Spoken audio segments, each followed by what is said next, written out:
Hello student, आज आपण structure and ring determination of maltose शिकूया, म्हणजे पाहूया. ठीक आहे. तर माल्टोज काय आपण पाहिलं. माल्टोज काय एक्झाम्पल आहे आपला डायसॅकराइडचा. तर तो एक काय एक रिड्युसिंग डायसॅकराइड आहे आणि त्याचा मॉलिक्युलर फॉर्म्युला आहे C12H22O11.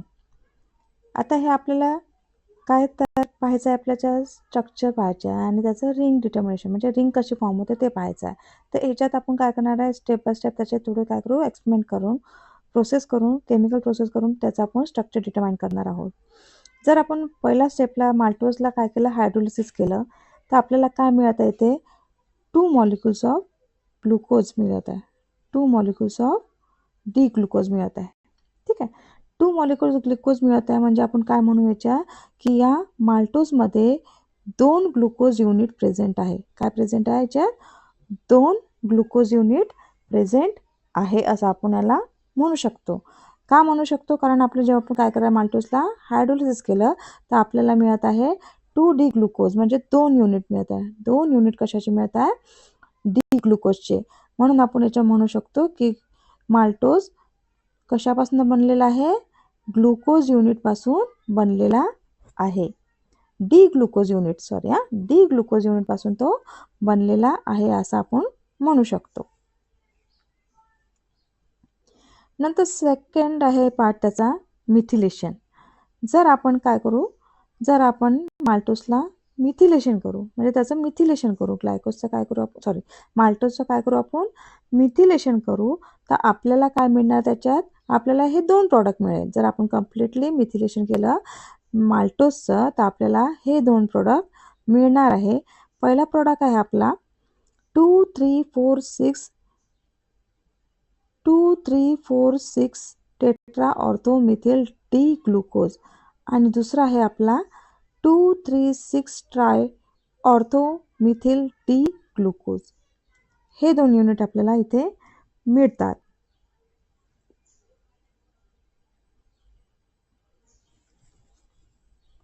तर या आपण या स्टडीमुळे काय म्हणू शकतो, हा आपला फर्स्ट स्टडी झाला, हा आपला सेकंड स्टडी. ठीक आहे.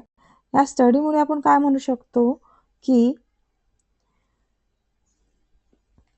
या मिथिलेशनमध्ये, या मिथिलेशन प्रोसेसमध्ये आपले हे जे 2 आपल्याला काय मिळालं, प्रॉडक्ट मिळालेले आहे, याचे आपण काय म्हणू शकतो, की ग्लुकोज युनिट हे काय आहे, हे 6 मेंबर्ड पायरिनोज रिंग मध्ये आहे. 6 रिंग पायरिनोज मध्ये का म्हणत आपण, कारण याच्यात आपल्याला काय दिसत आहे, याच्या हे जे 2 प्रॉडक्ट दिसत आहे, इथं टेट्रा, इथं ट्राय ऑर्थो आहे ना. तर याच्यामुळे आपण काय म्हणू शकतो, की ग्लुकोज जे प्रेझेंट आहे आपल्या या माल्टोजमध्ये, हे जे ग्लुकोज प्रेझेंट आहे याच्यात काय प्रेझेंट आहे म्हणते, याच्या ग्लुकोज युनिटमध्ये 6 मेंबर्ड रिंग कशाची, पायरिनोजची प्रेझेंट आहे. 6 मेंबर रिंग ऑफ पायरिनोज ही प्रेझेंट आहे. हे आपण याला म्हणू शकतो. कशावरनं, हे जे 2 आपल्याला काय मिळालेले आहे, हे जो आपल्याला प्रॉडक्ट मिळाले आहे याच्यावरून आपण म्हणू शकतो, की हे जे 2 ग्लुकोज प्रेझेंट आहे, या ग्लुकोजमध्ये 6 मेंबर पायरिनोज रिंग आहे. म्हणजेच आपण काय म्हणू शकतो, की माल्टोजमध्ये काय प्रेझेंट आहे, D ग्लायको पायरॅनोज,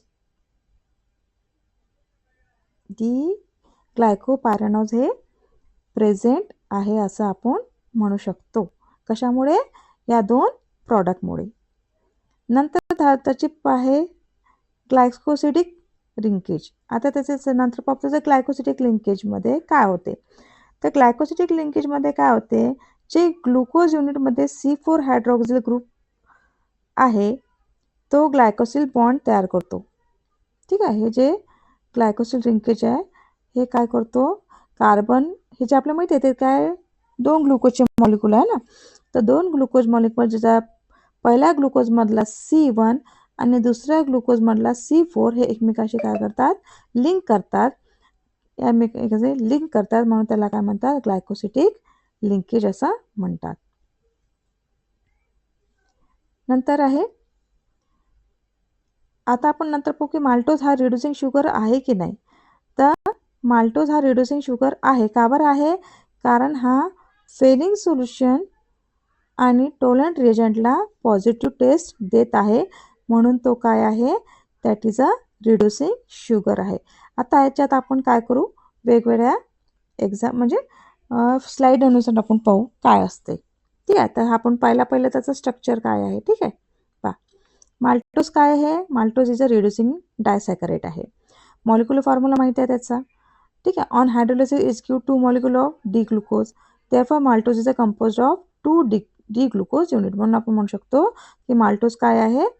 maltose is a compose of 2 D glucose unit असं आपण म्हणू शकतो. इथे रिएक्शन पहा, maltose Wien hydrolysis gives 2 D glucose, म्हणजे 2 युनिट ग्लुकोजचे मिळतात डी पोझिशन मध्ये. Ring size determination. आता रिंग साईज डिटर्मिनेशन मध्ये काय आहे? पाहिलं आपण त्याला काय केलं? माल्टोजला मिथिलेशन केलं. काय केलं आपण? माल्टोजला आपण काय केलं? पहिले मिथिलेशन केलं. मिथिलेशन केल्यावर आपल्याला काय मिळत आहे? हे 2 प्रॉडक्ट मिळत आहे. या 2 प्रॉडक्टचा स्ट्रक्चर काय आहे पहा. All OH group are methylated. ठीक आहे, इथे जे OH ग्रुप आहे हे सगळे काय आहे? मिथिलेटेड झाले, म्हणजे मिथिलमध्ये कन्वर्ट झाले. इथे H आणि OH आपण ग्लुकोजमध्ये काय पाहतो की इथे काय असेल? H नंतर इथे OH लागू शकतो है ना.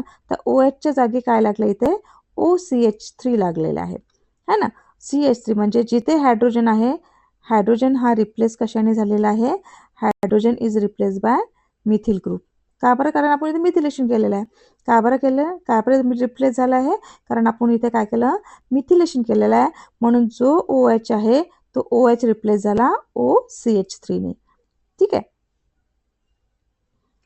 तर इथे सगळेच याच्यात आपल्याला सगळेच काय झालेलं आहे? OH ग्रुप मिथिलेटेड झालेला आहे आणि इथे OH at C1 and C4 are not methylated. इथे जो C1च्या पोझिशनमध्ये आहे आणि C4च्या पोझिशनमध्ये आहे ते मिथिलेटेड नाही झालेले, ते as it is OH is present आहे. ठीक आहे,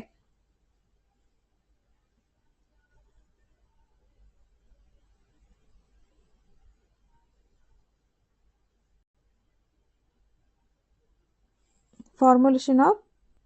आता हे कॉन्फिगरेशन कसं आहे? अल्फा कॉन्फिगरेशन वगैरे कसं होतं? ठीक आहे, आता इथे पहा, जसं ते आपल्याला कॉन्फिगरेशन आपलं माल्टोज पाहायचं आपल्याला, म्हणजे ग्लायकोसिटिक लिंकेज पाहायचं. लिंकेज कसं होत आहे ते पहा.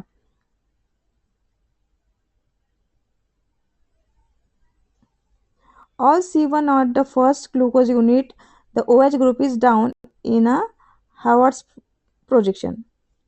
ठीक आहे, हे जे पहा हॅवर्स प्रोजेक्शनमध्ये जो C1 ग्रुप आहे त्याच्यात OH ग्रुप काय आहे? हा डाऊन आहे. ठीक आहे, आणि जो इथे हा असतो बीटामध्ये त्याच्यात काय असतो? OH आहे इथे डाऊन आहे, OH इथे अप आहे. ठीक आहे, हा अल्फा माल्टोज आहे, हा बीटा माल्टोज आहे. जिथे अप असेल तर तो झाला आपला बीटा माल्टोज, आणि जिथे OH हा डाऊन असेल तो झाला आपला alpha maltose.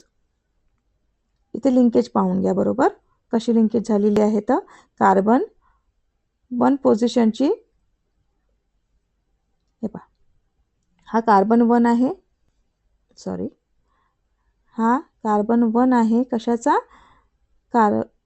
Glucose unit फर्स्टचा, D ग्लुकोजचा unit फर्स्टचा हा कार्बन 1 आणि हा कार्बन 4.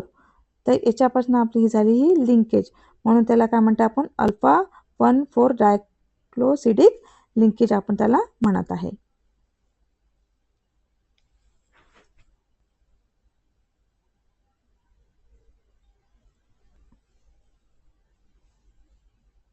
आता रिड्युसिंग शुगर कसा म्हणत आहे आपण? Maltose is reducing disaccharide because it has a free anomeric carbon at C1 of the second glucose unit.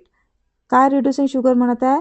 कारण ते काय करतात? फिलिंग आणि टोलन सोल्युशन सोबत काय करतात? ते टोलन रिएजन सोबत पॉझिटिव्ह रिएक्शन देत आहे, म्हणून आपण काय म्हणत आहे? तो एक काय रिड्युसिंग शुगर आहे. ठीक आहे, तर आता हा स्ट्रक्चर ऑफ माल्टोज कसा तयार होईल? मग इथे आपल्याला पाहिला कार्बन 1 हा कार्बन 4, याचा H आणि याचा H. ठीक आहे, हा अल्फा आणि हा कार्बन 1 अल्फा आणि हा कार्बन 4 सेकंड ग्लुकोज युनिटचा हे एकमेकांचे लिंकेज होत आहे, म्हणून याला म्हणत आहे आपण अल्फा लिंकेज.